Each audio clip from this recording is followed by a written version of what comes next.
Nothing launches their new phone, AirPlay coming to Tesla, all that and more on today's tech news.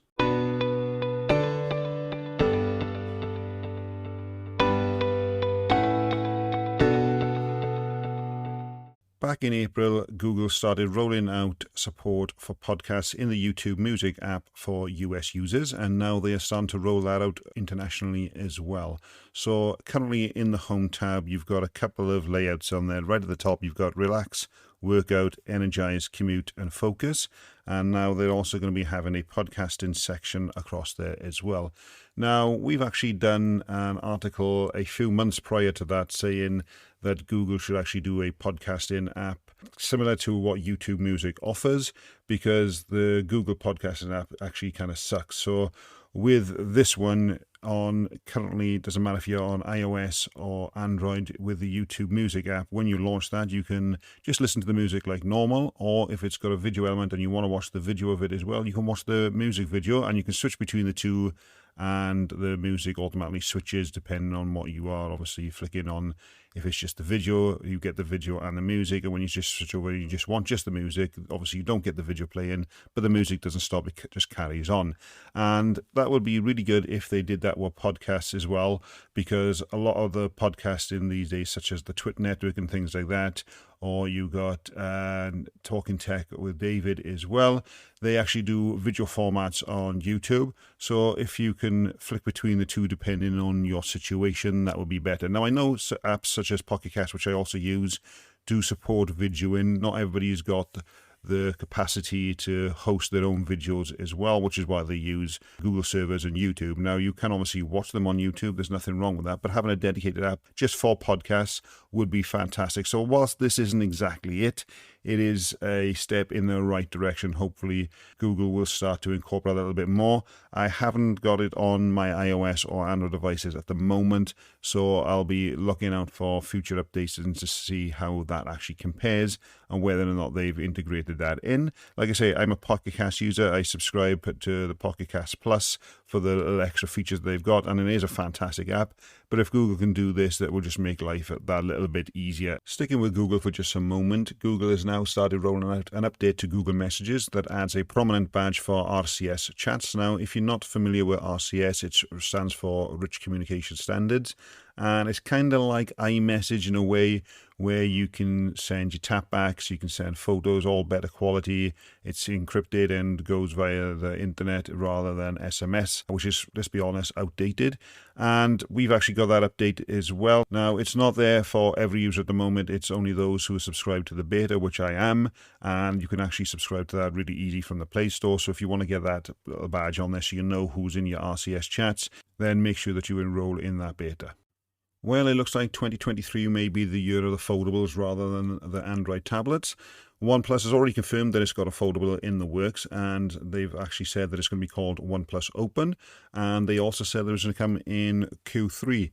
Now, they've actually got a launch date which is set for August 29th, so if you are looking to get a new foldable that isn't Samsung or obviously the £1,800 Google Pixel Fold, then this may be something you may want to hold out for.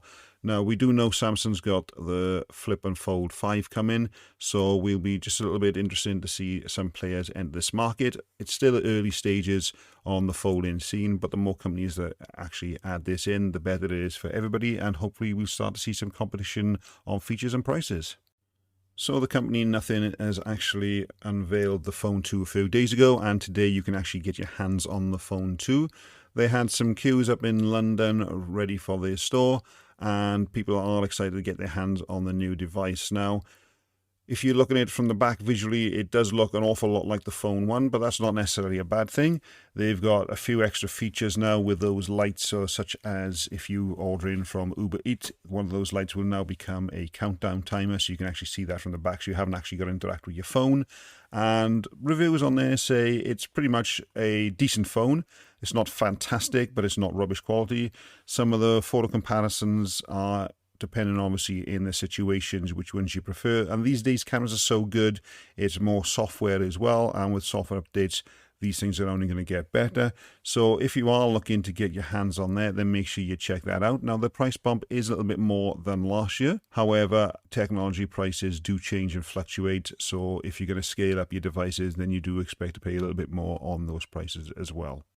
Speaking of Pocket Casts, as we did earlier, Pocket Casts for Wear OS has now gone from beta to widely available. So if you do have a smartwatch that uses Wear OS and you're also a Pocket Cast user, make sure you do get that as well.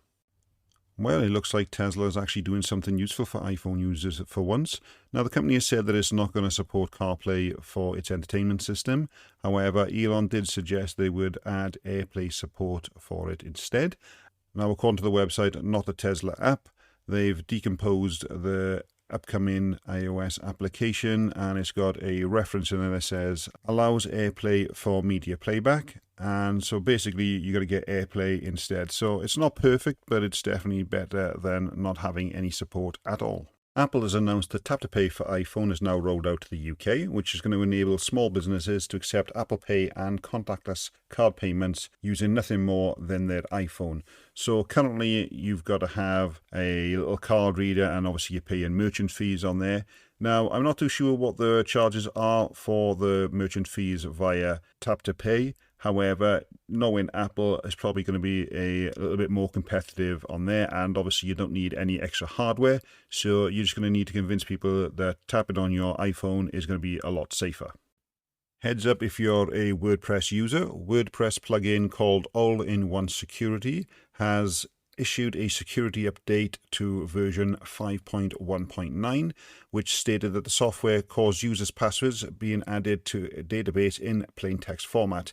Now, this plugin is used on over 1 million sites, and obviously this breach means that if people are using the same passwords elsewhere, which you shouldn't be, but people obviously do, then you are potentially compromised on all those sites. Now, we do recommend using a password manager, even if that is iCloud Keychain. It's better than nothing, and having unique passwords on every site. Now, I've seen a few people on Facebook comment regarding iCloud Keychain and saying that it's more of a pain to them because they want to be able to remember the passwords, but at the end of the day, if you're remembering your passwords, that means they're probably easier to crack. So using a password manager is something I highly recommend. There are plenty of free ones out there. There are plenty of paid ones out there. You've got to weigh up on there. And we actually use one on there which is called Bitwarden. This is not a sponsored episode. They have a free tier and they have a paid tier as well. Then definitely check that out. Now, it is ironic that this is an all-in-one security plugin and they've obviously got this breach, but we've also seen other password companies struggle in the past as well. So definitely, if you are using this plugin, update it. Now, I used to be a WordPress user, but things like these just meant that my site ended up getting compromised more often than not because there's just so many bugs in these plugins that I decided to opt for alternatives instead. But just a heads up, make sure you keep those up to date.